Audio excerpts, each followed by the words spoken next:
Very good evening. आज अपन जो topic करने वाले हैं that is your assumptions and principles. तो सबसे पहले अजम्पशंस एंड प्रिंसिपल्स का मतलब क्या होता है वो देखते हैं। तो जब मैं प्रिंसिपल्स की बात कर रहा हूँ, प्रिंसिपल्स मतलब रूल्स। मैं अकाउंटिंग कर रहा हूँ, तो अकाउंटिंग करते समय यूनिफॉर्मिटी लाने के लिए we have to use some rules in order to bring uniformity in accounting all over the India. तो या ऑल ओवर द वर्ल्ड, हमें अगर उसमें एक यूनिफॉर्मिटी लानी है तो we have to follow a set rules, some predetermined rules हमें फॉलो करना पड़ेगा, तो उसे हम क्या बोलेंगे, प्रिंसिपल्स। एंड इसी में अपन को एक और टॉपिक पढ़ना है डेट इज assumptions।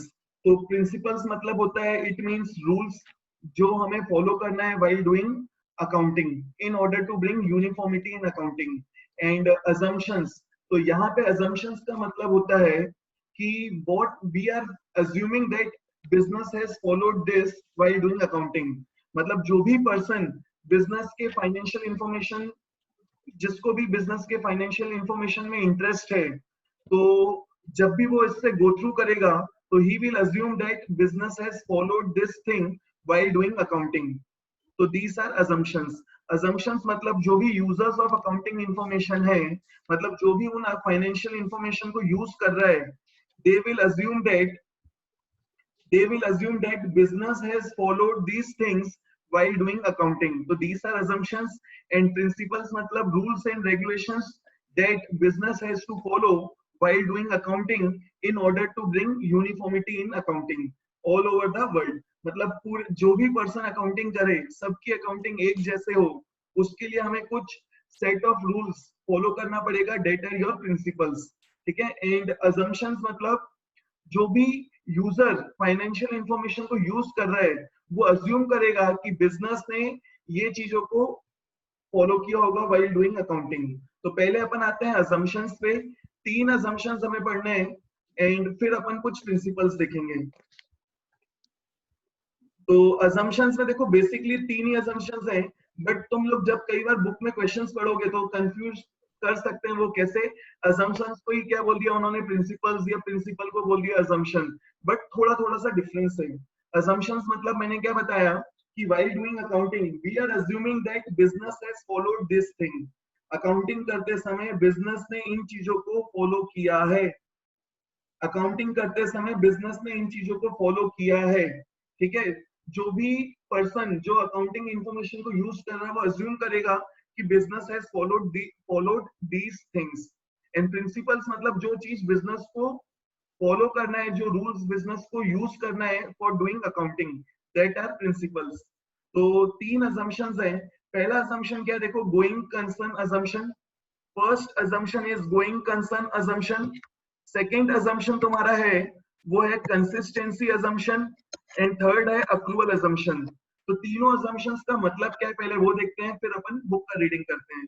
तो going concern assumption का मतलब है कि जो भी पर्सन वो फाइनेंशियल इंफॉर्मेशन को यूज कर रहा है, he will assume that business will be continued for forever। it will be continued for foreseeable future। मतलब वो अज्यूम कर रहा है कि बिजनेस का कोई भी यूनिट या कोई भी मेजर सेगमेंट क्लोज करने का कोई इंटेंशन नहीं है। अगर बिजनेस का ऐसा कोई इंटेंशन है कि वो बिजनेस में फ्यूचर में अपना बिजनेस बंद करने वाली है, या कोई भी मेजर सेगमेंट ऑफ उनका जो भी बिजनेस है, अगर वो उसको वाइंड अप करना चाहते हैं, तो वो उनको वहां पे क्या देना पड़ेगा, एक डिस्क्लोजर देना पड़ेगा। अगर ऐसा कोई डिस्क्लोजर नहीं दिख रहा है तो हम अज्यूम करेंगे कि this business will be continued for foreseeable future. मतलब it will be not be close down in future. ना तो बिजनेस बंद होगा या ना ही बिजनेस का कोई मेजर सेगमेंट बंद होने वाला है। अगर बिजनेस को बंद करना है तो उसका उनको क्या देना पड़ेगा, डिस्क्लोजर। अगर ऐसा कोई डिस्क्लोजर नहीं दिया है तो वी विल अज्यूम दैट जो भी यूजर्स ऑफ फाइनेंशियल इंफॉर्मेशन है वो अज्यूम करेगा कि this business will be continued for foreseeable future. मैं बिजनेस के साथ क्या कर रहा हूँ, कुछ ना कुछ ट्रांजेक्शन कर रहा हूँ। सपोज मैं कौन हूँ, सप्लायर। अगर मुझे ये मालूम होता है कि वो बिजनेस अगले साल बंद करने वाला है अपना, तो क्या मैं उसको उधार में गुड्स बेचूंगा, माइट भी नहीं। तो यहाँ पे अगर ये इंफॉर्मेशन मुझे फाइनेंशियल इंफॉर्मेशन से मिल गई तो हो सकता है कि शायद मैं उसको उधार में गुड्स ना बेचूं, बट उन्होंने ऐसा डिस्क्लोज नहीं किया, तो मैं अज्यूम करके चलूंगा कि इस बिजनेस यूनिट का ऐसा फ्यूचर में कोई इंटेंशन नहीं है to shut down its business या shut down its major activities. अगर उनका कोई इंटेंशन है तो उनको पहले से उसको डिस्क्लोज करना पड़ेगा, ठीक है। So this is your first assumption. Next assumption देखो क्या दिया, कंसिस्टेंसी अजम्पशन। कंसिस्टेंसी अजम्पशन क्या बोलता है कि जो भी हमने मेथड्स फॉलो किया है व्हाइल डूइंग अकाउंटिंग, जो भी हमने मेथड्स फॉलो किया है अकाउंटिंग करते समय, जो भी मैं मेथड्स फॉलो कर रहा हूं in previous years, same methods have been followed in current year. मतलब जो भी मेथड्स हमने पिछले साल या पिछले सालों में फॉलो किया है, ठीक है, वही मेथड्स हमने करंट ईयर में फॉलो किया है। अगर मेथड्स में चेंज हुआ है, चेंज कर सकते हैं, अगर चेंज किया है तो हमें उसका क्या देना पड़ेगा, डिस्क्लोजर। और साथ ही हमें डिस्क्लोज करना पड़ेगा कि उस मेथड में चेंज करने के कारण प्रॉफिट में कितना इफेक्ट आया। अगर ऐसा कोई डिस्क्लोजर नहीं दिया है तो हम ये अज्यूम करेंगे बिजनेस ने जो मेथड्स फॉलो किया था in previous years, same methods has been followed in current year. और ये कौन अज्यूम कर रहा है, the person who is going through the financial information of that particular business concern.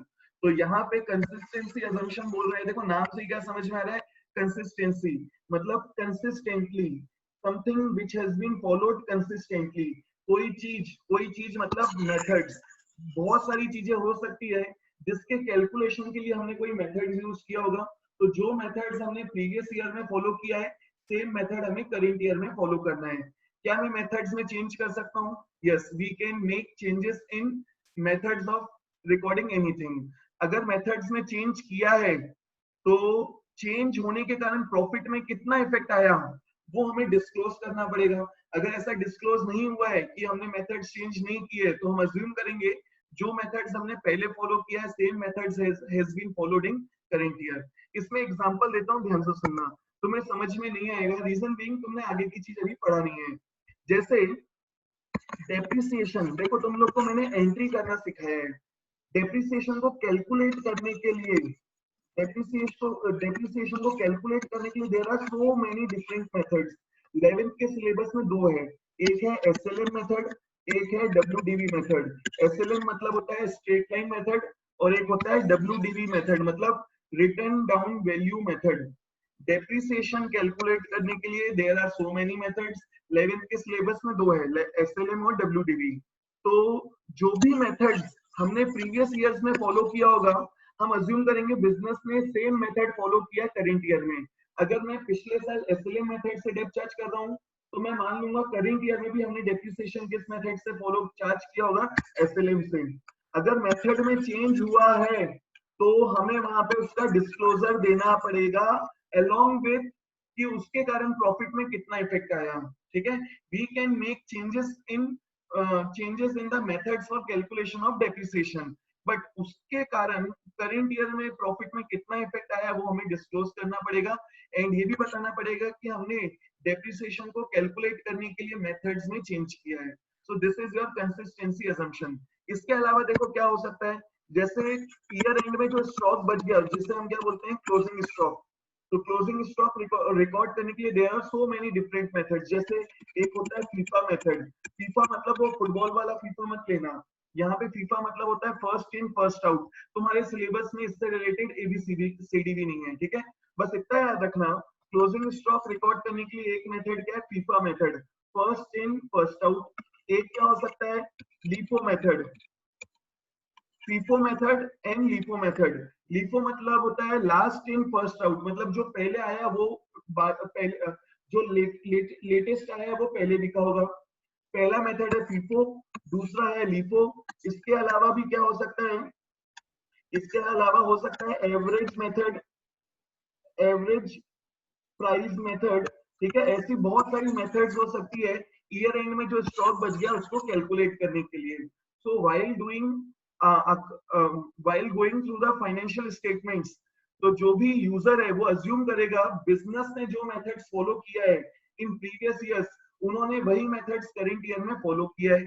अगर मेथड्स में चेंज हुआ है तो उसको क्या देना पड़ेगा, डिस्क्लोजर। अगर वहां फाइनेंशियल इंफॉर्मेशन में डिस्क्लोजर नहीं दिख रहा है, डिस्क्लोजर नहीं दिख रहा है, इसका मतलब there has been no change in the methods for valuation of closing stock, ठीक है। तो जिस चीज के लिए हमने जो मेथड यूज किया है वही मेथड हमने कंसिस्टेंटली करंट ईयर में भी फॉलो किया है व्हाइल डूइंग अकाउंटिंग, ऐसा वो यूजर अज्यूम कर रहा है फॉर बिजनेस। ठीक है, so these are the first two assumption। And तीसरा assumption क्या है, अप्रूवल assumption। तो हो सकता है कुछ लोगों ने अभी बेसिस ऑफ अकाउंटिंग नहीं पढ़ा है, तो सिर्फ सुन लेना ये होता क्या है। While doing accounting there are two basis of accounting. जो हम बिजनेस में ट्रांजेक्शंस रिकॉर्ड करते हैं तो अकाउंटिंग करने के लिए there are two different basis, एक है cash basis of accounting and second is accrual basis of accounting. तो हम अज्यूम करेंगे while doing accounting business has followed accrual basis of accounting. अगर बिजनेस ने cash basis of accounting follow किया है तो उसको क्या देना पड़ेगा, डिस्क्लोजर। ठीक है, अदरवाइज जो भी यूजर है वो क्या अज्यूम करेगा, business has followed accrual basis of accounting। so these are the three assumptions मतलब एक user assume कर रहा है कि while doing accounting business has followed these things। मतलब पहला assumption लिया going concern assumption, मतलब business का फ्यूचर में अपना बिजनेस बंद करने का या कोई भी मेजर एक्टिविटी को बंद करने का ऐसा कोई इंटेंशन नहीं है। Business will be continued for foreseeable future. ठीक है, तो this is your going concern assumption। अगर बिजनेस को अगले साल या नियर फ्यूचर में उनको कोई एक्टिविटी बंद करना है या बिजनेस वाइंड अप करना है तो उसको डिस्क्लोजर देना पड़ेगा। Otherwise users will assume business will not be closed in near by future. ठीक है, it will be continued for forever. दूसरा कंसिस्टेंसी assumptions, जो भी हमने मेथड यूज किया है इन प्रीवियस ईयर्स वही मेथड्स हमने सेम करंट ईयर में फॉलो किया है। अगर मेथड्स में चेंज हुआ है तो उसको डिस्क्लोजर देना पड़ेगा। If there is no disclosure, users will assume that business has followed the same methods used in previous year। And accrual assumption में क्या देखा अपन ने कि business has followed accrual basis of accounting। There are two basis of accounting, cash and accrual basis of accounting। Business has followed accrual basis of accounting। अगर उन्होंने cash basis follow किया है तो उसको क्या देना पड़ेगा, डिस्क्लोजर। अगर डिस्क्लोजर नहीं दिख रहा तो अज्यूम कर लो कि business has followed accrual basis of accounting। so these are your three assumptions। ध्यान रखना। एक छोटा सा पॉज लेते हैं, जो भी जिसको डाउट्स है अपने डाउट्स पूछते चलो। ठीक है,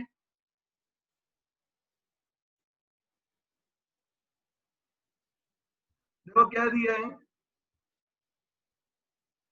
going concern assumption।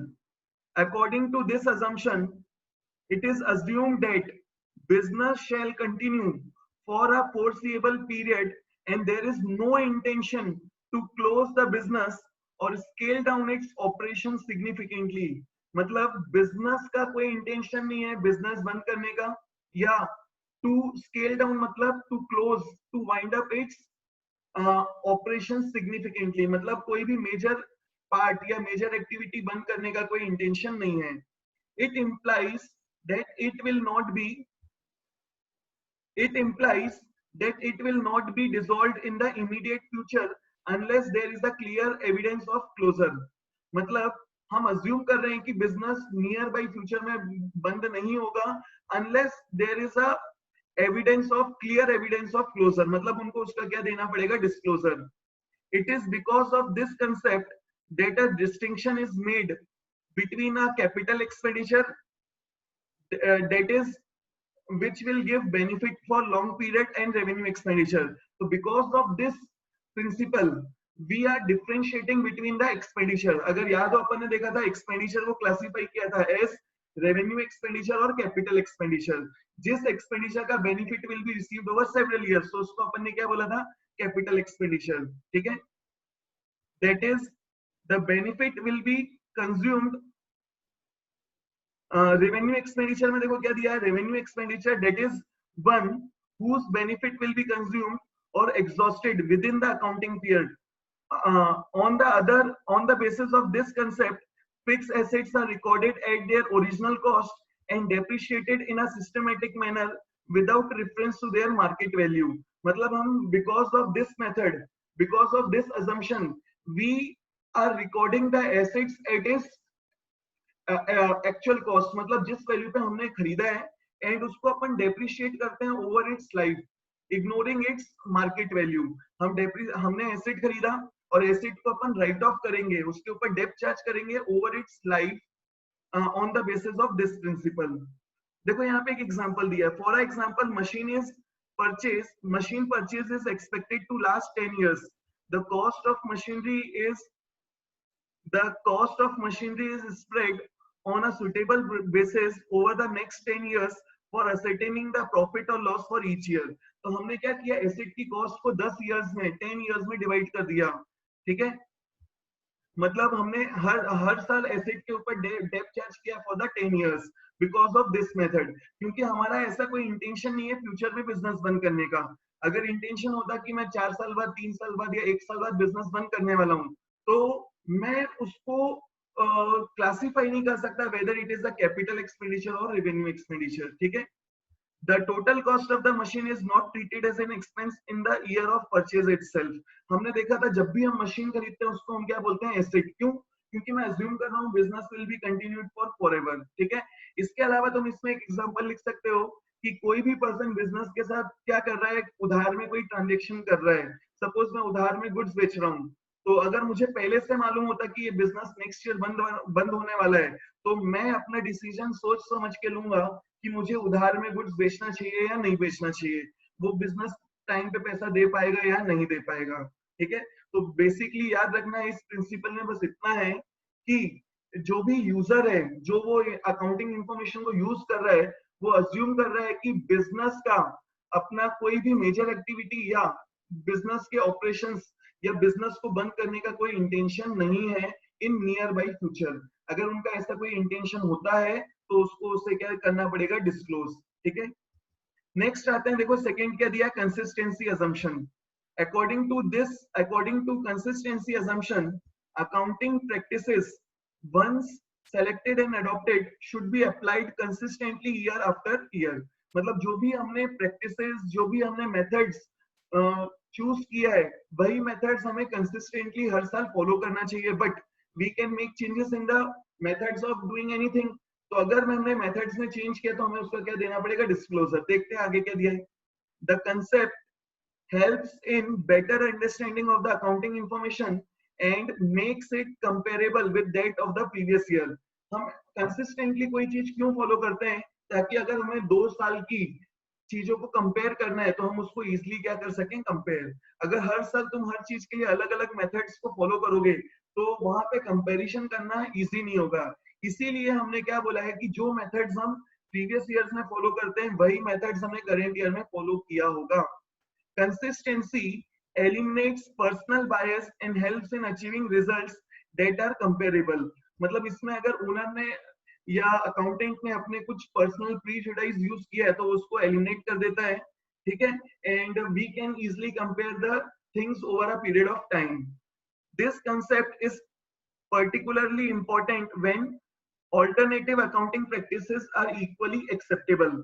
ये मेथड कब काम आएगी, जैसे अपन ने डेप्रिसिएशन का केस देखा, वहां पे we can use different methods. अपन ने क्लोजिंग स्टॉक का वैल्यूएशन देखा, वहां पे भी अपन ने देखा LIFO, FIFO, average price method, अपन बहुत सारी मेथड्स यूज कर सकते हैं।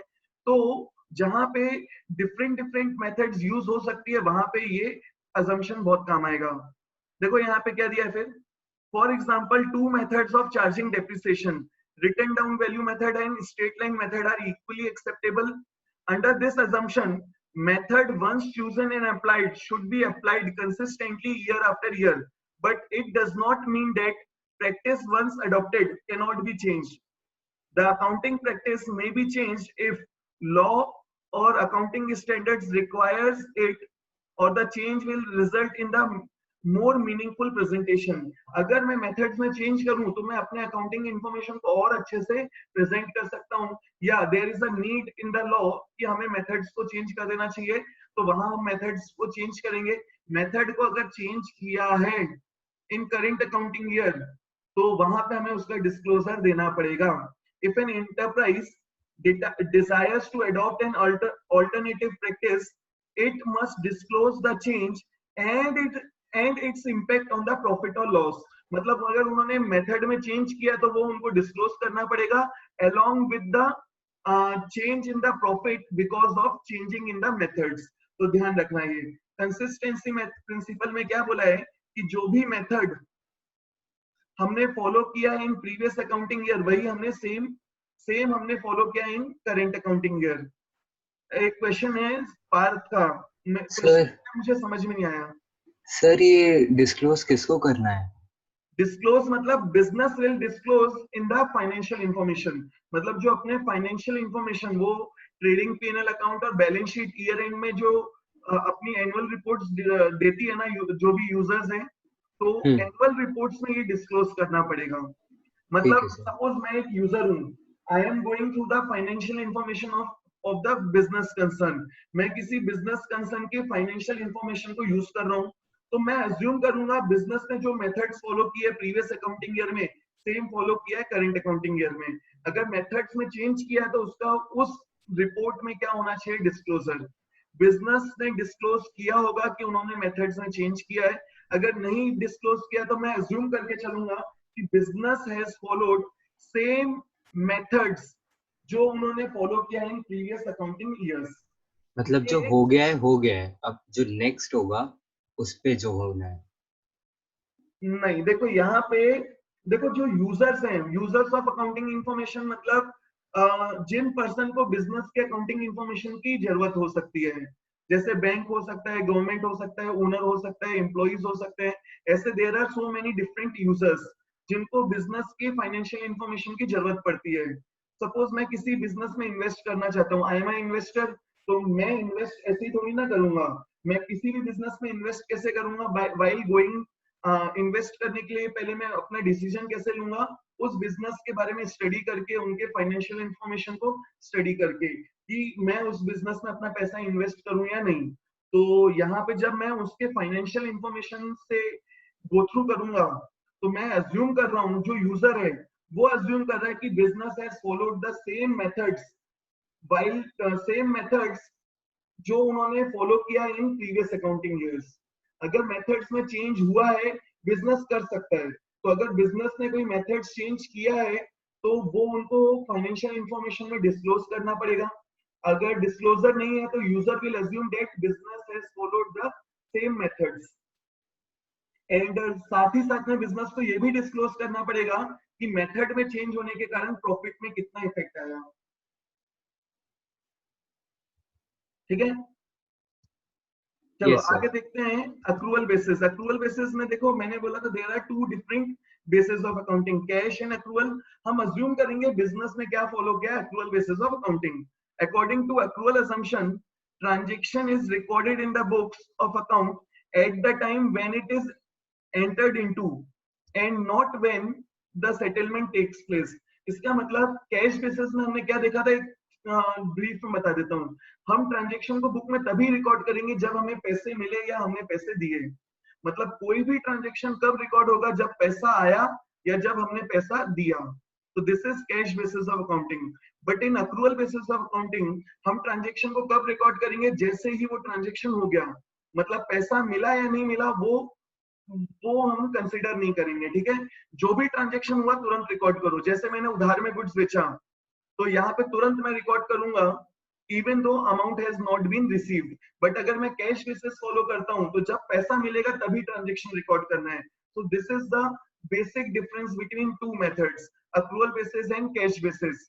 तो while doing accounting we are assuming that जो भी यूजर है वो अज्यूम कर रहा है कि बिजनेस ने क्या फॉलो किया है, अक्रूवल बेसिस। आगे देखो क्या दिया है, इन्होंने यहाँ पे अक्रूवल बेसिस के बारे में बताया है, पहले वो रीड कर लेते हैं। Thus, revenue is recognised when it is realised, that is when sale is complete और service is rendered. It is immaterial whether cash is received और नॉट। मतलब अगर मैं अक्रूवल बेसिस फॉलो करता हूँ तो बिजनेस अज्यूम कर रहा है, जब हम अक्रूवल बेसिस फॉलो करते हैं तो वहां पे जैसे ही ट्रांजेक्शन हुआ उसको हमने क्या किया, बुक में रिकॉर्ड किया। It is immaterial whether amount has been received और नॉट। जैसे ही मैंने गुड्स बेचा उसको हमने बुक में रिकॉर्ड कर लिया। ये कब होता है, अक्रूवल बेसिस में। और कैश बेसिस में क्या होगा, हम ट्रांजेक्शन को कब रिकॉर्ड करेंगे, जब हमें पैसे मिलेंगे या जब हम पैसे देंगे। ठीक है, similarly expenses are recognized as expenses in the accounting year in which revenue related to it is recognize. मतलब कोई भी एक्सपेंसेस को हम किस ईयर में रिकॉर्ड करेंगे, जिस ईयर में उसका बेनिफिट मिला है या जिस ईयर में इनकम अर्न करने के लिए वो एक्सपेंस हमने किया, उस ईयर में हमने एक्सपेंडिचर को एक्सपेंस ट्रीट करना है, वेदर पेड इन कैश और नॉट, हमने पे किया या नहीं किया उससे हमें कोई मतलब नहीं। जैसा अगर तुम लोग को याद हो, मैंने एक आउटस्टैंडिंग सैलरी का एग्जांपल दिया था, अगर हमें एम्प्लॉय से उसकी सर्विसेज का बेनिफिट मिल गया तो हमारा एक्सपेंस हो गया, इवन तो तुमने उसको पे नहीं किया, ठीक है। अगर एम्प्लॉय ने मार्च में सपोज काम किया है, तो मार्च में जो उसने काम किया है मतलब बेनिफिट हैज बीन रिसीव्ड, मतलब हमारा एक्सपेंस हो गया, चाहे तुमने पे किया या नहीं किया। अगर इस बेसिस पे मैं ट्रांजेक्शन रिकॉर्ड कर रहा हूँ, मतलब हमने क्या फॉलो किया है, accrual basis of accounting. But तुम अगर रिकॉर्ड कैसे करते हो, on the basis of payment और रिसीट, मतलब जिस ईयर में तुम उसको पे करोगे उसी ईयर में उसको एक्सपेंस मानोगे, मतलब you are treating it as an cash basis of accounting. अब देखो आगे क्या दिया है, the concept is particularly important because it recognizes the assets, liabilities, income and expenses as and when transactions related to it are entered into। ये accrual basis इसलिए important है क्योंकि जब भी मैं कोई एसेट खरीद रहा हूँ, कोई एक्सपेंस है, कोई लाइबिलिटीज है, उसको हम रिकॉग्नाइज करते हैं, उसको हम रिकॉर्ड करते हैं as and when transaction is being entered into. Under this concept profit is regarded as earned at the time the goods or services are sold or rendered to customer. The legal title is passed to the customer who in turn has an obligation to pay for them. Similarly, expenses is regarded as incurred when the goods or services are purchased or availed and obligation to pay them is assumed। ठीक है, तो यहाँ पे उन्होंने सिर्फ accrual basis के बारे में बताया है कि अक्रूवल बेसिस होता क्या है, बट इसके अलावा तुम्हें ये नहीं लिख के ये लिखना है कि वी आर अज्यूमिंग दैट, मतलब जो भी यूजर ऑफ अकाउंटिंग इंफॉर्मेशन है he will assume that business has followed accrual basis of accounting while doing accounting. Clear है, अगर उन्होंने कैश बेसिस फॉलो किया है तो उसका उन्हें क्या देना पड़ेगा, अजम्पशन। एंड यहाँ पे पूरे जगह पे उन्होंने सिर्फ क्या एक्सप्लेन किया है कि what is accrual basis of accounting, जिसको अक्रूवल एंड कैश बेसिस नहीं बनता है, ये अपन ने प्रीवियस क्लासेस में पढ़ा हुआ है, एक बार वीडियो जाके जरूर देखना। एंड इसमें अगर याद हो अपन ने आउटस्टैंडिंग एक्सपेंस क्या होता है, प्रीपेड क्या होता है, रिसीव्ड इन एडवांस क्या होता है, अक्रूवल क्या होता है, ये पढ़ा था, ठीक है। जिन जिन ने नहीं किया है एडवाइस कर रहा हूँ कि पहले जरूर देख लेना आफ्टर दिस क्लास, ठीक है। तो these are the three assumptions, these are the three assumptions, simply याद रखना बस। आगे बढ़ते हैं, प्रिंसिपल्स। प्रिंसिपल्स में देखो कुछ प्रिंसिपल्स अपन इनडायरेक्टली पहले भी पढ़ चुके हैं, बट मैंने तुमको बताया नहीं कि ये प्रिंसिपल है। प्रिंसिपल्स मतलब some rules which we are following while doing accounting in order to bring uniformity। Uniformity लाने के लिए हमने कुछ रूल्स फॉलो किया है। तो देखो पहला प्रिंसिपल क्या है, अकाउंटिंग एंटिटी और बिजनेस एंटिटी प्रिंसिपल। पहला हमारा जो प्रिंसिपल है दैट इज अकाउंटिंग एंटिटी या बिजनेस एंटिटी प्रिंसिपल। इसका मतलब ये प्रिंसिपल क्या बोलता है कि business and businessman are to be treated as two separate legal person. मैं पहली क्लास से पहले दिन से तुम लोग को यही चीज बताता हूँ, हर ट्रांजेक्शन में यही बोलता हूँ जनरली कि business and businessman are two separate legal person. क्यों, क्योंकि for the purpose of doing accounting हमने बिजनेस को भी क्या माना है, एक person, and we will be doing accounting for the business. तो हम बिजनेसमैन को भी क्या मानेंगे, एक separate legal person, and business को भी क्या मानेंगे, separate legal person, and we have to do accounting for business.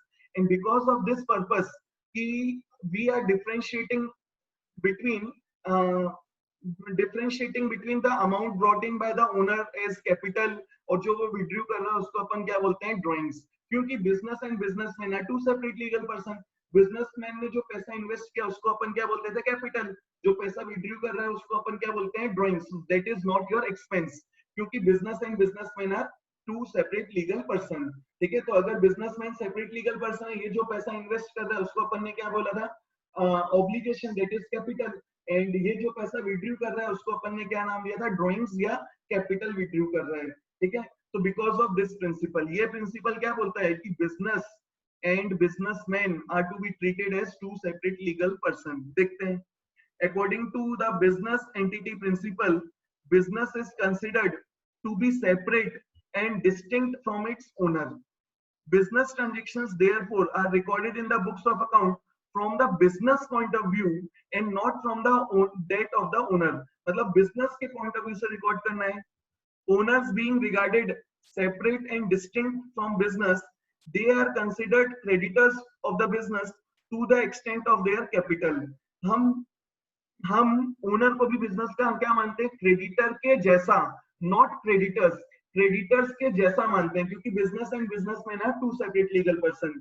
There account with the business is credited with the capital introduce. मतलब अगर वो बिजनेस से पैसा ला रहे हैं तो अपन उसके अकाउंट को क्या करते हैं, क्रेडिट. अगर याद हो entry cash account debit to capital, तो कैपिटल को अपन ने क्या किया, credit. And profits earn during the year, profit earn किया है तो वो किसको बिलोंग करता है, ओनर. तो वो हम किसको डिवाइड करेंगे, ओनर को. तो वहां पे भी हम ओनर के अकाउंट को क्या करेंगे, credit. And debited by the drawings. अगर याद हो ड्राइंग्स की entry, drawings account debit to cash, या ड्राइंग्स की जगह मैंने बोला था कैपिटल भी लिख सकते हैं. तो अपन कैपिटल को क्या करेंगे, डेबिट करेंगे जब ओनर बिजनेस से पर्सनल यूज के लिए पैसा विड्रॉ कर रहे हैं. For example when proprietor introduce capital, cash account और bank account is debit, capital account is credited.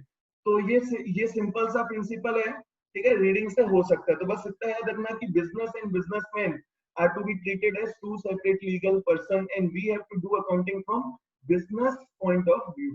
ठीक है, ये अपन ऑलरेडी कवर कर चुके हैं.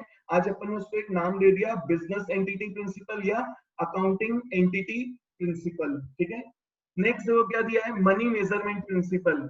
तो ये भी अपन इनडायरेक्टली ऑलरेडी कर चुके हैं.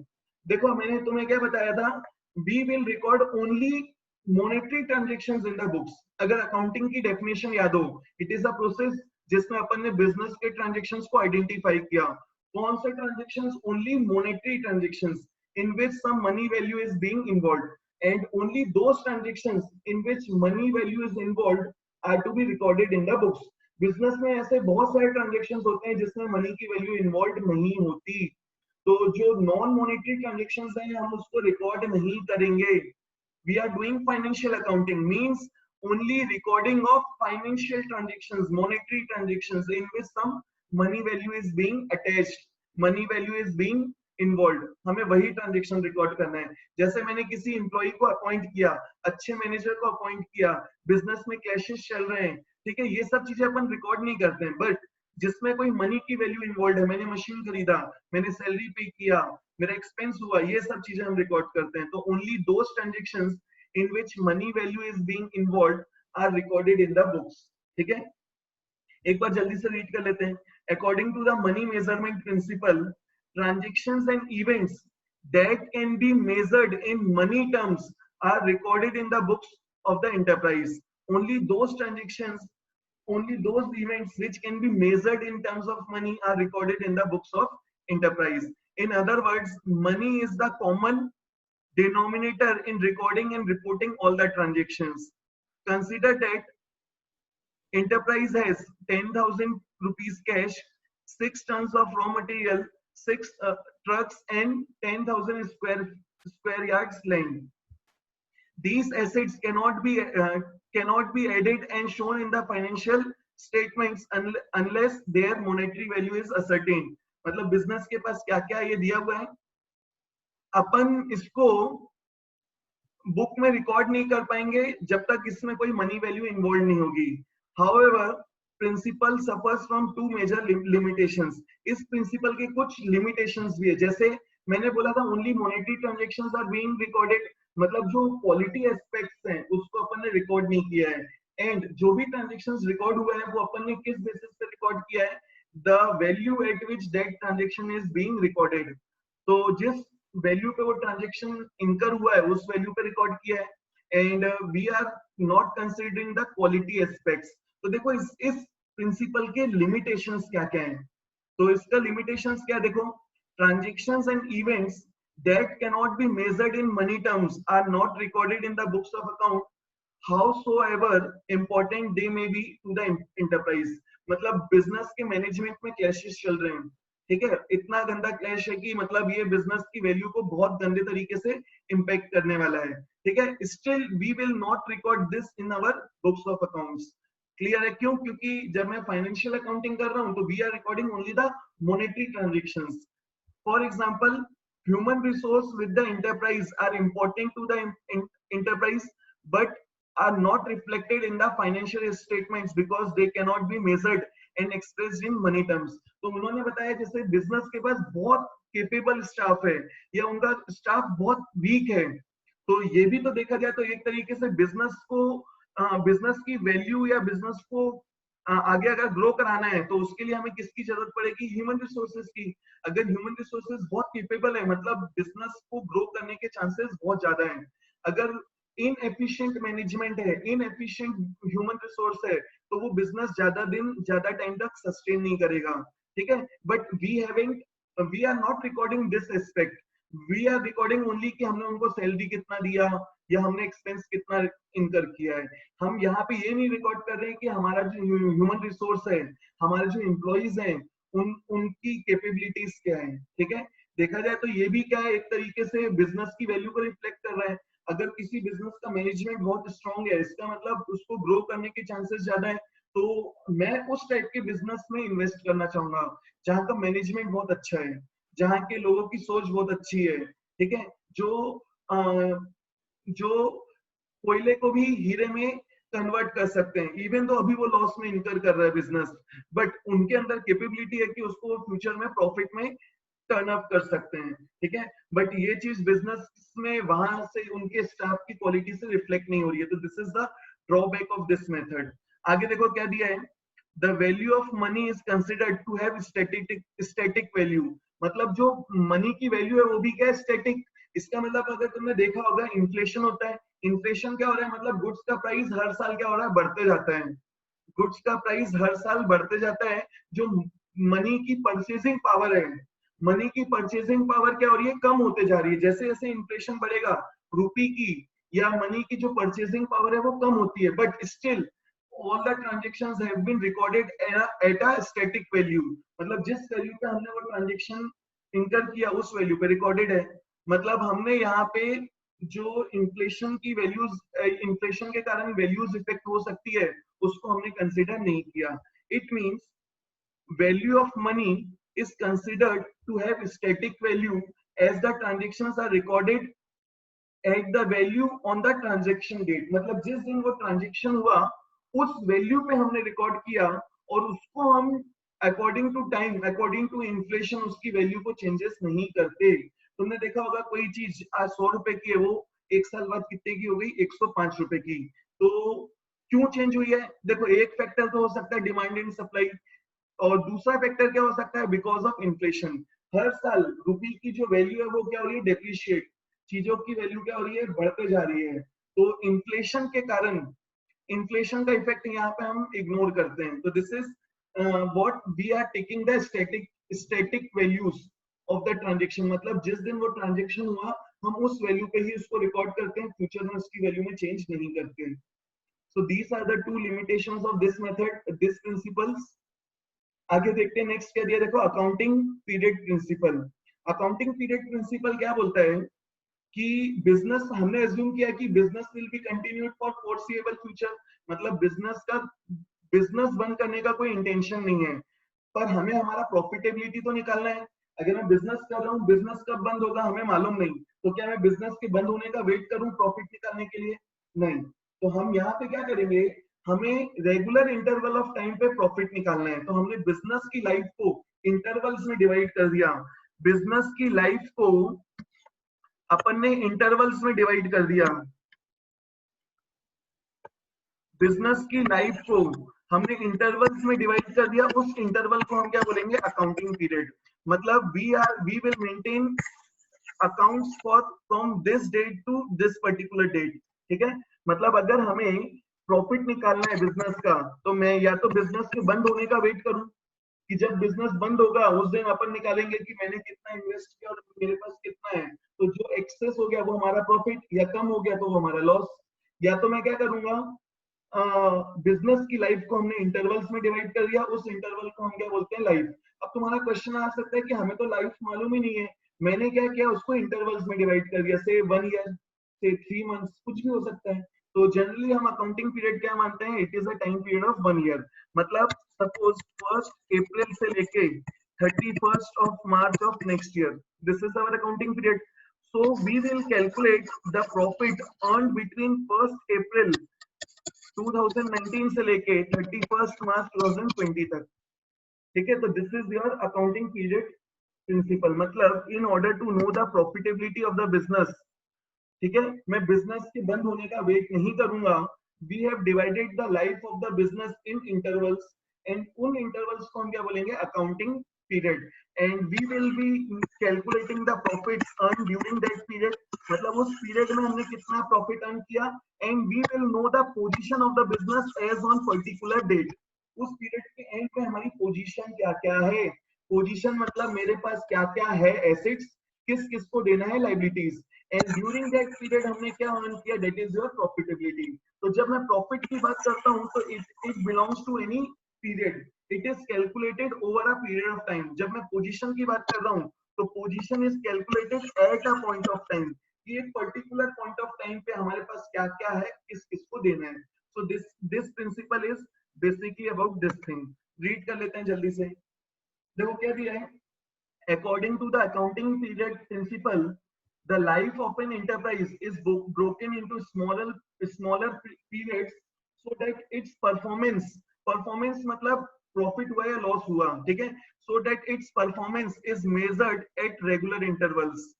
The accounts of the enterprise are maintained following the going concern assumption, मतलब यहाँ पे हम क्या फॉलो कर रहे हैं, गोइंग कंसर्न assumption, मतलब business will be continued for foreseeable future. Business will be continued for foreseeable future. एक सेकंड का छोटा सा ब्रेक लेते हैं। देखो क्या दिया है, it is the accounts of the enterprise are maintained following the going concern assumption, meaning that enterprise shall continue its activities for foreseeable future. Business अपना जो भी business entity है, they will continue their business for a foreseeable future. They one may argue that financial statements of the enterprise should be prepared at the end of its life. It is possible to do so, but number of users of financial statements and many of them, especially the management bankers, require the information from the accounts at regular interval of time. ऐसे बहुत सारे users हैं जिनको regular interval of time पे उसकी जरूरत पड़ सकती है बिजनेस के फाइनेंशियल इंफॉर्मेशन की। मतलब बिजनेस के फाइनेंशियल इंफॉर्मेशन से हमें क्या पता चलेगा, उसका परफॉर्मेंस मतलब प्रॉफिट एंड लॉस, एंड उससे हमें क्या मिलेगा, उसका पोजीशन। तो there are so many person who are doing business, who are doing some transactions with the business, so they may require the information of the business at regular interval of time.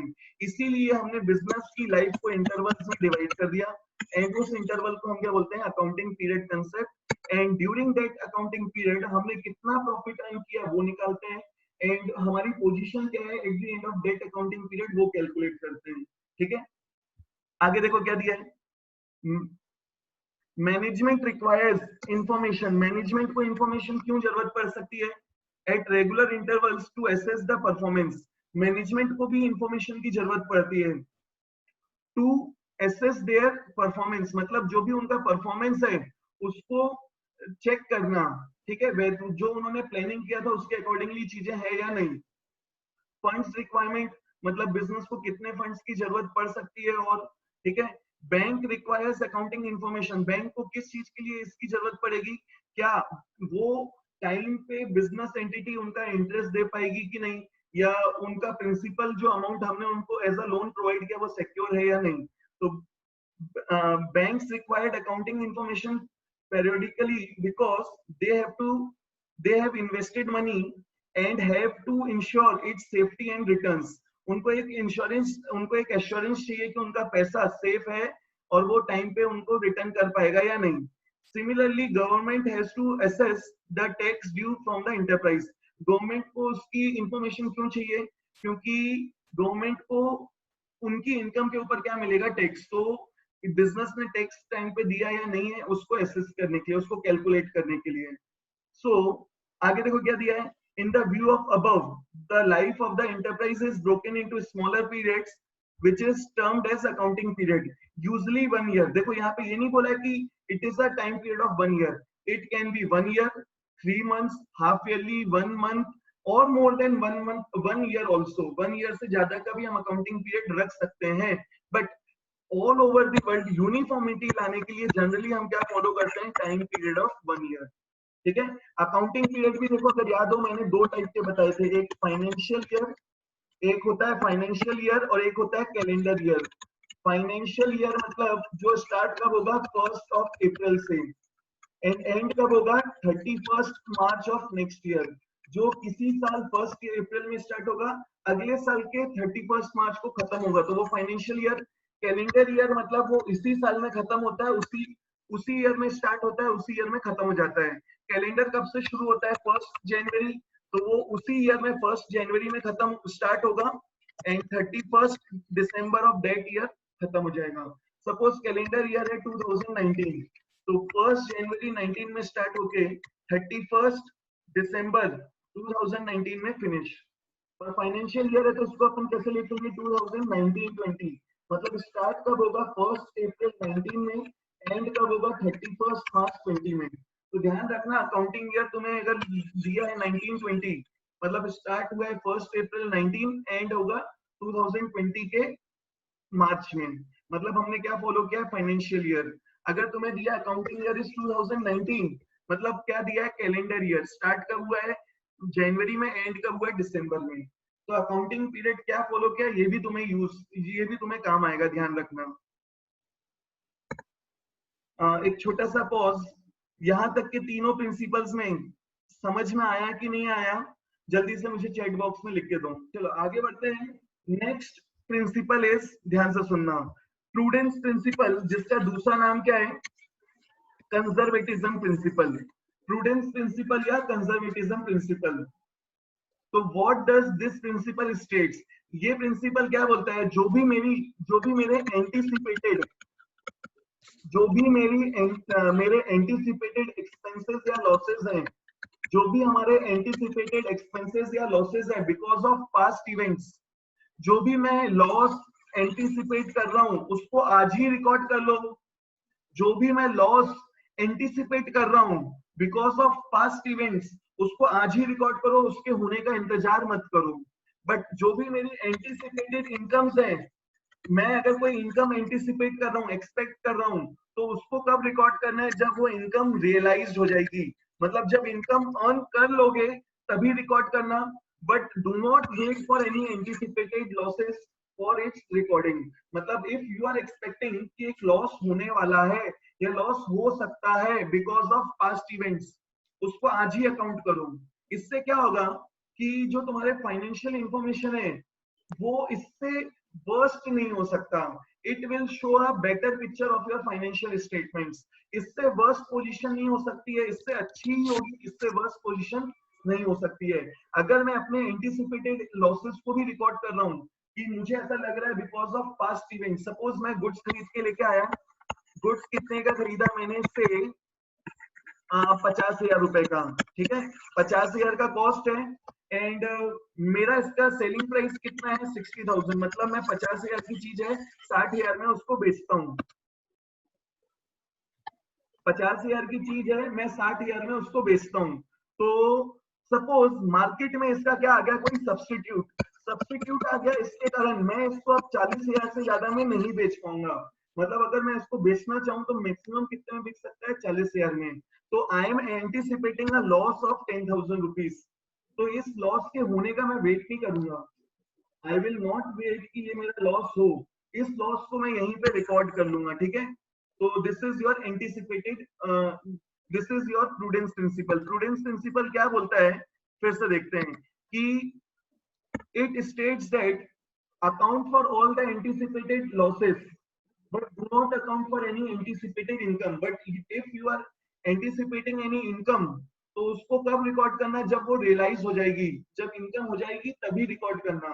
But if you are anticipating any loss, but यहाँ पे मैंने एक word add कर दिया because of past events. Past events के कारण अगर तुम्हें कोई लॉस एंटीसिपेट कर रहे हो उसको आज ही अकाउंट करो। Do not wait for its for that loss to happen, मतलब वो लॉस के होने का वेट नहीं करो, उसको आज ही अकाउंट कर डालो। इससे क्या होगा कि जो तुम्हारे फाइनेंशियल इंफॉर्मेशन है, जो तुम्हारे फाइनेंशियल स्टेटमेंट्स है, it will show a better picture of the business.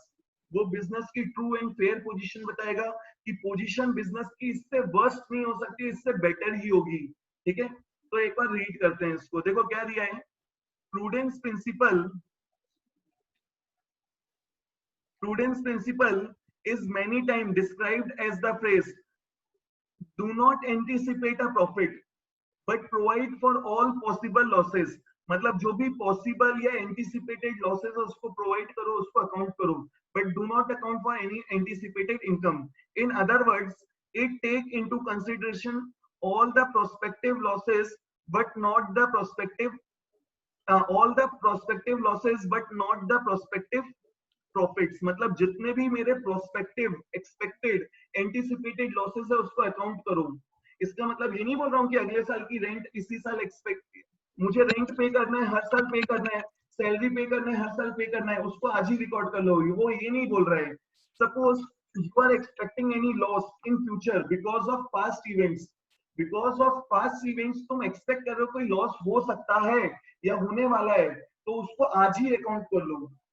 do not wait for that loss to happen।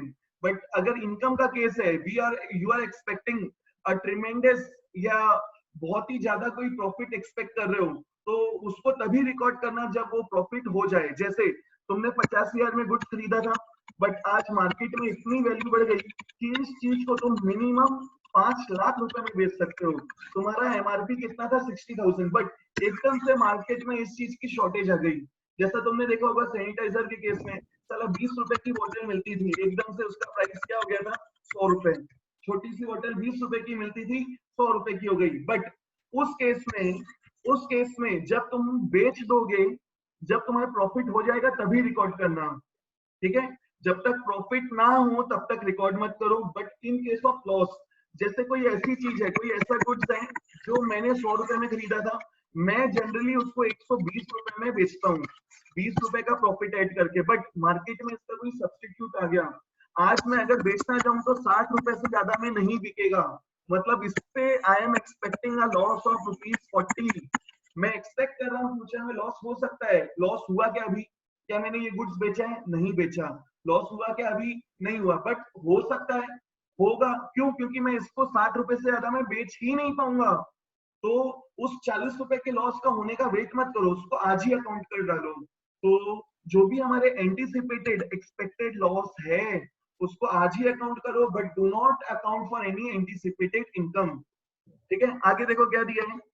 The application of this concept ensures that financial statements present, जो financial statements हैं, it is presenting a realistic picture of the state of affairs of the enterprise. मतलब जो business है उसकी वो realistic picture को present कर रहा है। ऐसा नहीं है कि हम उसको पेंट कर रहे हैं। मतलब हमारे फाइनेंशियल इंफॉर्मेशन को अच्छा दिखाने के लिए हम उस लॉस को रिकॉर्ड ही नहीं करते हैं कई बार, ताकि अगर मैं लॉस रिकॉर्ड नहीं करूंगा तो प्रॉफिट क्या दिखेगा, ज्यादा। प्रॉफिट ज्यादा दिखेगा तो इससे क्या हो सकता है कि I can misguide any of the investors जो हमारे बिजनेस में इन्वेस्ट करना चाहता है। मैंने उनको ये चीज बताई नहीं कि जो मेरा स्टॉक पड़ा है वो बेकार स्टॉक है, डेड स्टॉक है। मैंने बहुत सारा स्टॉक खरीदा था, बुक में 10 लाख रुपए का स्टॉक दिख रहा है। ठीक है, बट आज मैं इसको बेचना चाहूँ तो 2 लाख रुपए से ज्यादा नहीं मिलेगा। तो एक तरीके से 8 लाख रुपए का लॉस हो चुका है। अगर मैं ये 8 लाख का लॉस रिकॉर्ड कर लेता तो प्रॉफिट क्या दिखता, कम। प्रॉफिट कम दिखेगा तो हो सकता है ये इन्वेस्टर की डिसीजन को अफेक्ट करे। तो यहाँ पे ये प्रिंसिपल ये बोलता है कि हमें इस लॉस को रिकॉर्ड कर लेना चाहिए, इस लॉस के होने का वेट मत करो। ठीक है, एंटिसिपेटेड लॉसेस को रिकॉर्ड करो, but do not account for any anticipated incomes. ठीक है, इससे क्या होगा कि ये बिजनेस की रियलिस्टिक पिक्चर को प्रेजेंट करेगा।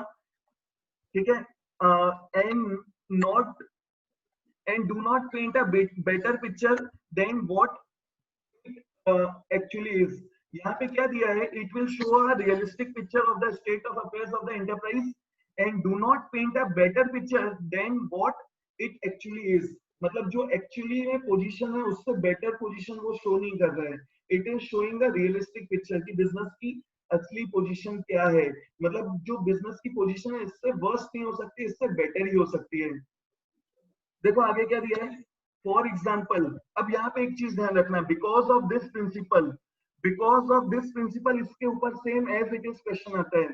Because of this principle closing stock, मतलब ईयर एंड में जो हमारे पास स्टॉक बच गया, is valued at, because of this principle closing stock is valued at, किस वैल्यू पे रिकॉर्ड करेंगे? कॉस्ट और रियलाइजेबल वैल्यू, कॉस्ट और realisable value whichever is lower, cost और realisable value whichever is lower. Because of this principle, prudence principle या conservatism principle, हमारा जो stock है बिजनेस में, हमारे पास जो क्लोजिंग स्टॉक बच गया उसको हम किस वैल्यू पे रिकॉर्ड करेंगे?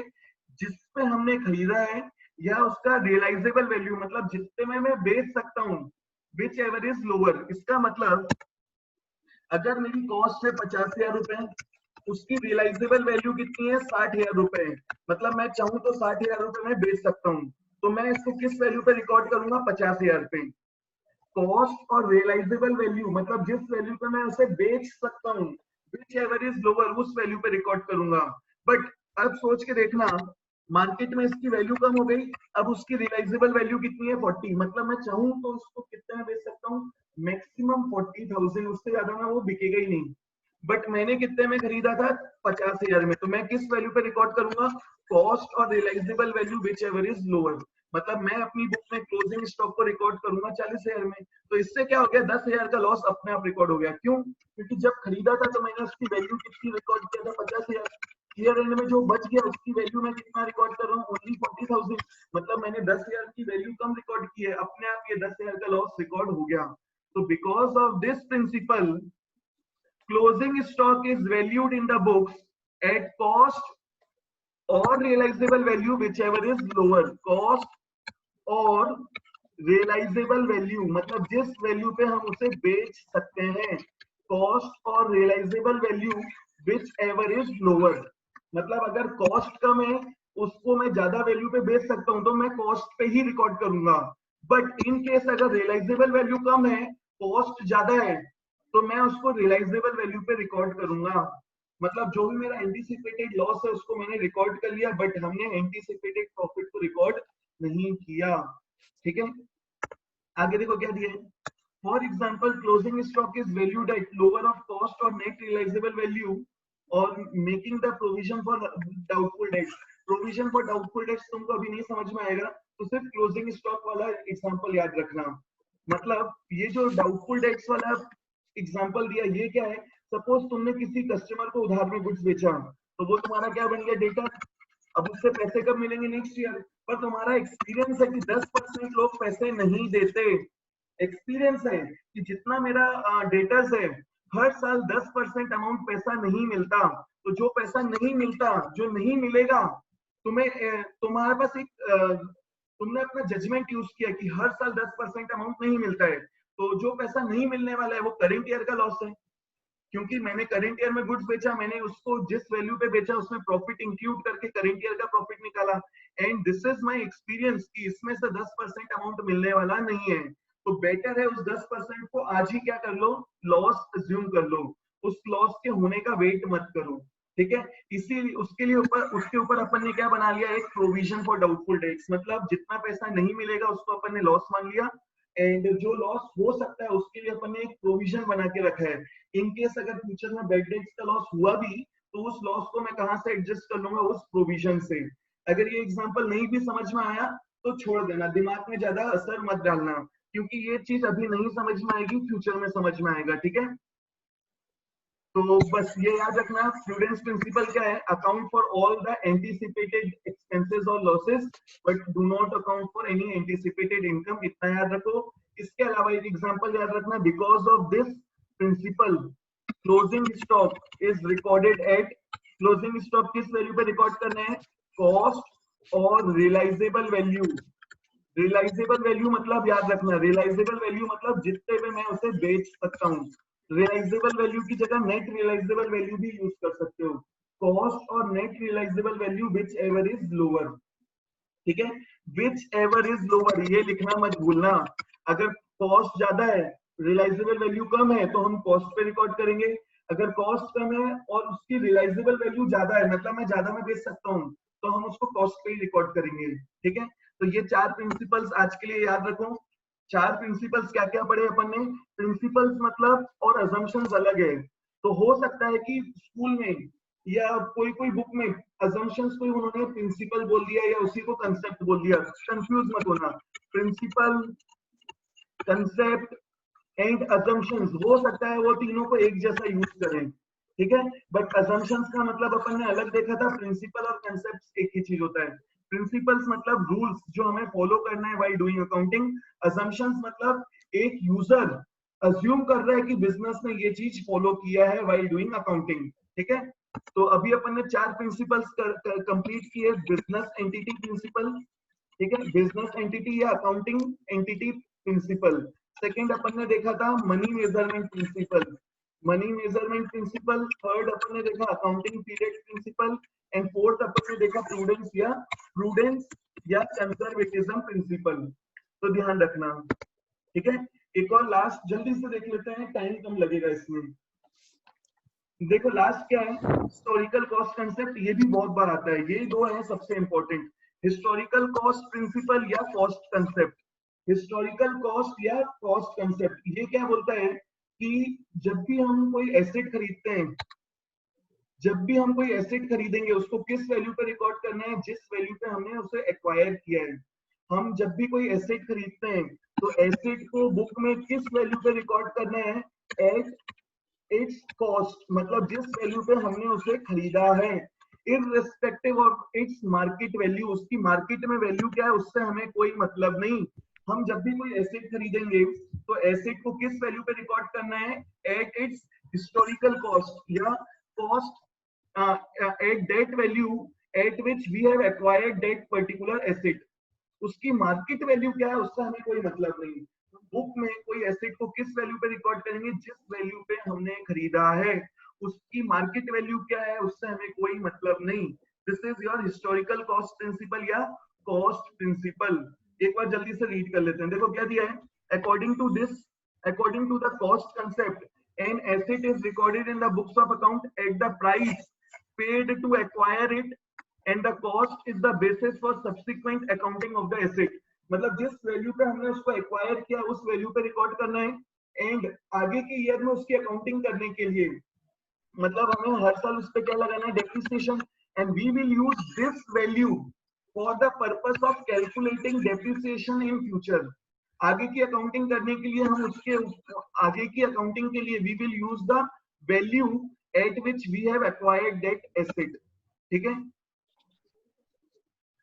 एक क्वेश्चन अभी इससे इतना याद रखो, अभी अपन ने क्या पढ़ा है, हिस्टोरिकल कॉस्ट प्रिंसिपल मतलब जिस कोई भी एसेट को हम किस वैल्यू पे रिकॉर्ड करेंगे, the value at which we have acquired that asset.